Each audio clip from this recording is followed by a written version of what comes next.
Saudações, meus queridos, aqui quem está falando é Robson e eu estou iniciando aqui mais uma videoaula para o site Up Inside, onde a gente vai falar de jQuery novamente para fechar aí essa série que a gente vem gravando, onde a gente falou de galeria de produtos e a gente viu aí o efeito carrossel. Hoje a gente vai ver o slide. Essa aula eu também passei no curso de design responsivo, é um slide bem dinâmico que pode ser aplicado em qualquer projeto. Por que a gente vai fazer ele manualmente? Dependendo do projeto que você vai criar, aquele slide que você baixa pronto na internet como um plugin não vai se ajustar ao seu projeto. E aqui você tem controle total, vai ver a estrutura e vai poder fazer o slide como você quiser. Os arquivos estão disponíveis para download se você estiver assistindo pela Up Inside, abaixo do player. Se você estiver assistindo pelo YouTube, vem até a Up Inside para poder fazer o download e acompanhar a aula certinho. Dentro dos arquivos a gente tem um index que está pronto e a gente vai analisar, um JS em branco, a gente tem um CSS só com um resetzinho básico e a gente tem também 4 imagens nomeadas com 01 a 04. Posso fechar essa pasta, vamos iniciar os nossos trabalhos. Na index.php que a gente viu, a gente vai ter então uma section class slide. Perceba que tudo está baseado em class para que você não dependa de qualquer elemento para produzir. E nesse caso você pode ou não passar semântica, você não depende do elemento e sim somente das classes. Então a gente tem a class slide, que é o content, que vai controlar todo o conteúdo do slide. A gente tem a slide nav, que serve para botar as navegações do nosso slide, onde a gente vai ter o item B para back e o item G para go. E eu só passei 2 setinhas internas para a gente ilustrar. Aí eu tenho aqui um for PHP, gente, só para fazer a repetição, ou seja, vai ter 4 slides aqui sendo repetidos por esse for.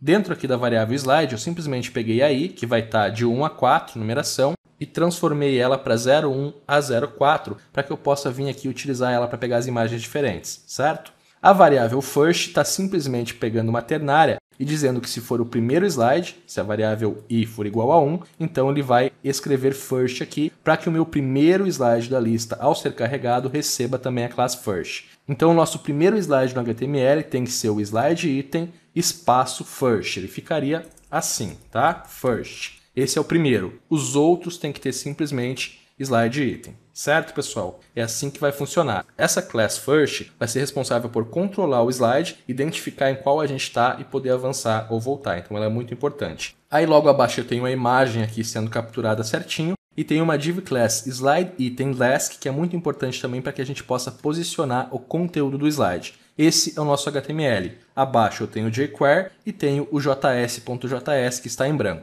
Eu deixei nessa aula, diferente das outras, o CSS para a gente fazer, porque o CSS é a parte muito importante na produção de qualquer slide. Vamos iniciar então. Primeiro eu vou reduzir o tamanho aqui para a gente poder visualizar legal. Mas você vai ver que o CSS é bem personalizável e serve em qualquer layout que você queira colocar ele. Vamos entrar lá então no CSS. Logo abaixo do MG eu vou criar um ponto slide. Ele vai ter um float left, width de 80%, margin 0,10%, já que eu deixei esses 20 aqui no widget, tá? Para me centralizar. Vou ter também aqui um margin top de 50 pixels, só para a gente dar uma separada e visualizar melhor, certo? E muito importante, position relative. Para todos os elementos que a gente formatar com absolute a partir daqui, sejam relativos a essa div slide. Vou dar um F5 para atualizar, você percebe que a gente tem aqui o conteúdo controlado agora. O que eu vou fazer? Eu vou ocultar todos os slides, deixando apenas o primeiro carregado automaticamente, tá? Então vou vir aqui abaixo, vou dar uns entres a mais aqui, tá, pessoal? Ponto slide item, display none, e aí a gente tem o ponto slide item, ponto first, que é o nosso primeiro que vai receber essa classe de controle, vai ter o display block, ok? Nesse momento, só o primeiro vai ser apresentado. Vamos já formatar as ações aqui. Então, eu venho acima novamente, ponto slide nav, vai ter um position absolute, um left 0, um top que pode ser de 50%. Vou passar aqui um background red, só para a gente visualizar a div, certo?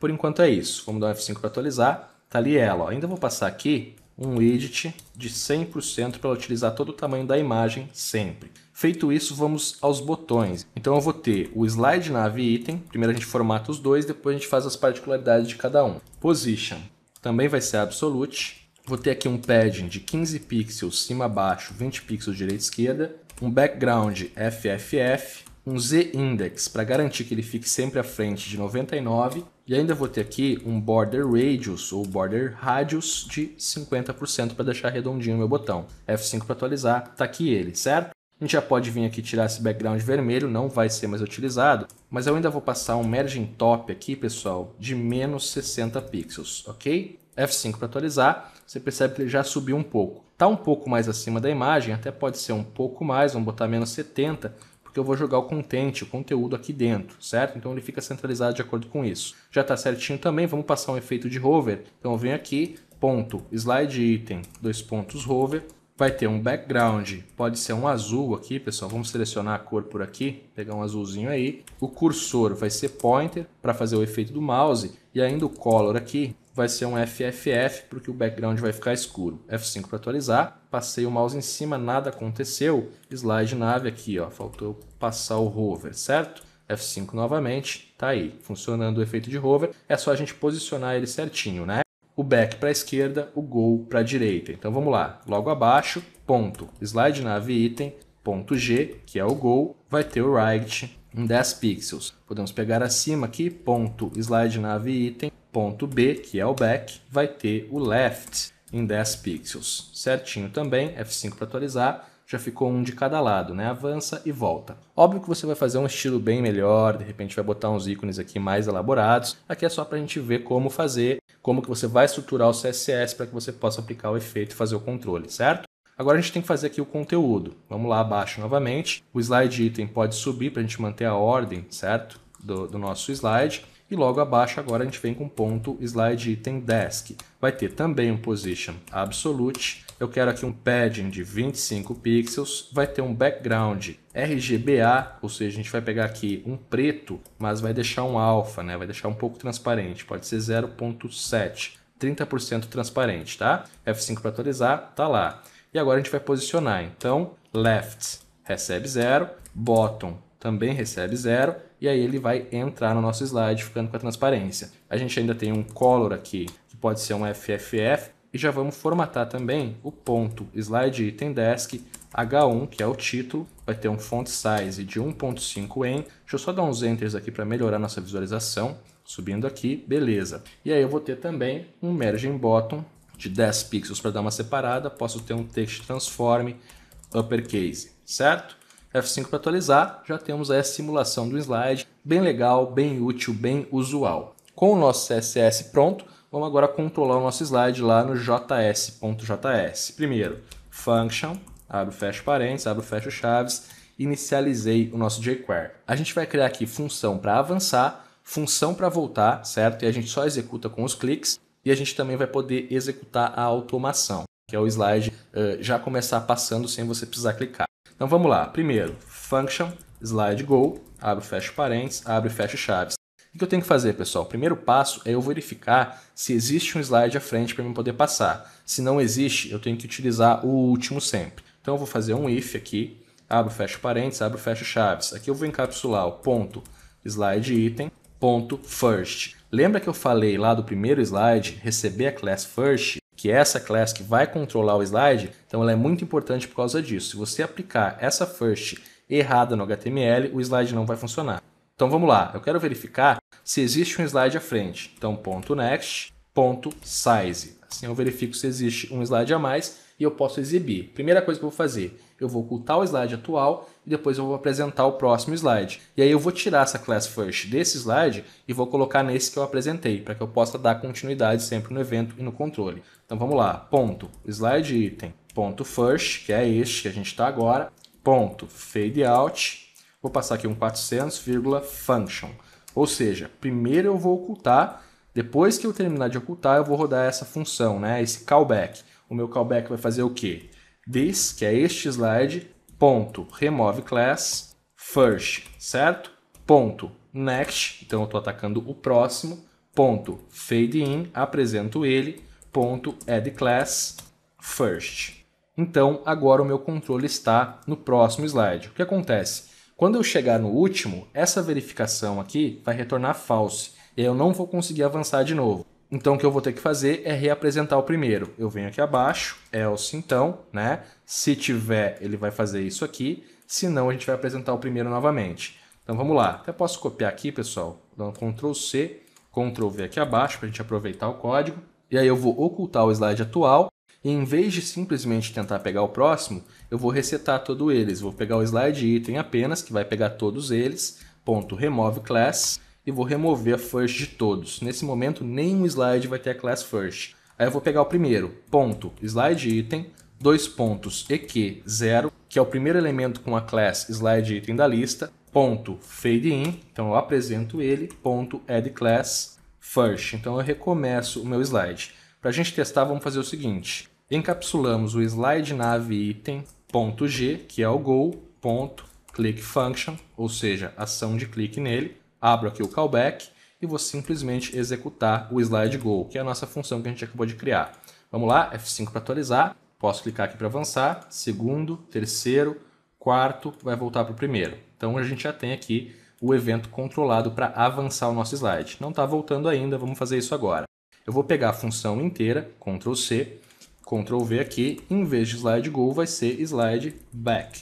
Aqui muda um pouco a lógica, a gente não pode verificar se tem um próximo. A gente tem que verificar se esse slide aqui tem algum anterior, certo? Ou seja, se a posição dele for maior que 1, quer dizer que tem um slide anterior, se não, não. Se tiver um slide anterior, a gente volta, se não, a gente apresenta o último. É simplesmente uma lógica de exibição, tá, pessoal? Então vamos lá. Primeiramente, esse if aqui não vai mais existir, né? Esse next.size. O que a gente vai fazer agora é .index, que é a posição dele entre os elementos que existem, e a condição tem que dizer que é maior que 1 para que exista um slide anterior a ele. E a gente faz o seguinte, a gente oculta novamente, mesma coisa de antes, só que em vez de a gente ir para frente aqui no next, a gente vai passar um prev, ou seja, o slide anterior vai dar um fade in e vai receber a class first. E o atual perde a class first. Então, quando existir um slide anterior a esse, ele vai apresentar o anterior. Caso contrário, a gente tem que ir lá buscar o último, certo? Então, vamos lá. Aqui, novamente, a gente mantém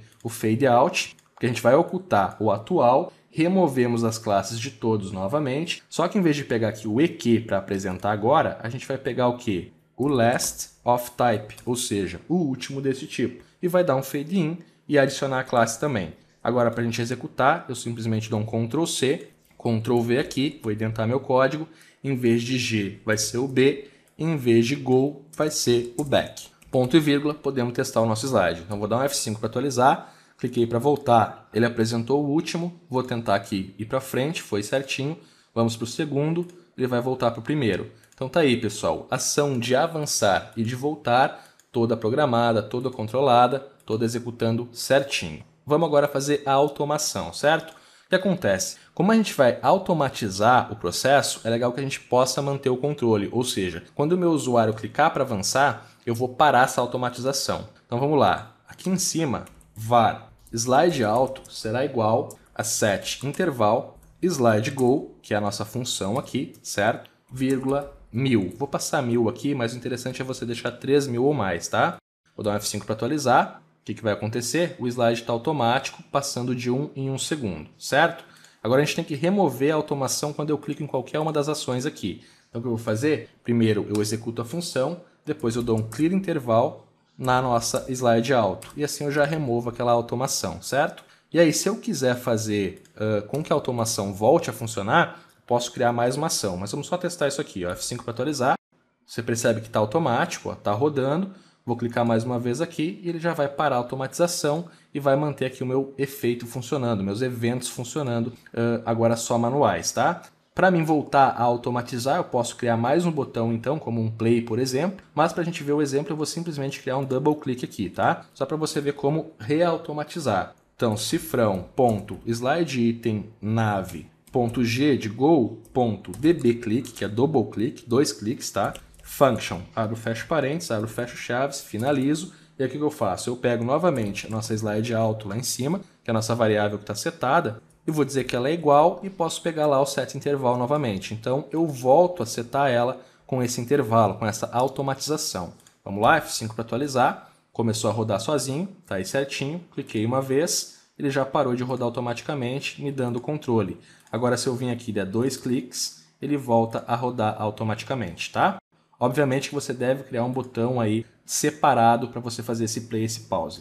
Eu posso vir aqui agora, passar um 13.000 aqui, que vão ser 3 segundos, e deixar o meu slide mais bem apresentado, né, com um tempo maior entre um e outro, para ficar um evento aí mais clean. E é isso aí, pessoal, o slide pronto. Espero que vocês tenham gostado demais dessa videoaula. Se estiver assistindo pelo YouTube, dá um joinha, se inscreve no canal. Na Up Inside, não deixe de comentar, não deixe de compartilhar, porque é assim que você me ajuda a divulgar o conteúdo. Aquele forte abraço e a gente se vê em breve.